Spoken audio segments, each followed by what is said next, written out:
Inabangan sa iba't ibang panig ng mundo ang pambihirang total solar eclipse. Ito ang pagdaan ng buwan sa pagitan ng araw at ng mundo. Pansamantalang nagdilim ang ilang bahagi ng mundo bunsod ng pagkakatakip ng buwan sa araw. Nagtipon-tipon at sabay na naghintay sa eclipse ang ilang nasa Amerika at Mexico. Pati si US President Joe Biden nagsuot ng espesyal na eyeglasses para matanaw ang eclipse mula sa balcony ng White House. May na-engage pa habang nasa Niagara Falls State Park sa New York. Namangha rin sa view na eclipse ang ilang nakasaksi mula sa lumilipad na eroplano. Pati ilang Pinoy sa Canada nag-abang.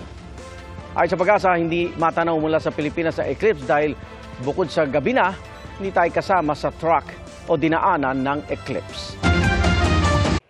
Mga kapuso, sama-sama tayong maging saksi. Mag-subscribe sa GMA Integrated News sa YouTube at para sa mga kapuso abroad, samahan niyo kami sa GMA Pinoy TV at sa www.gmanews.tv.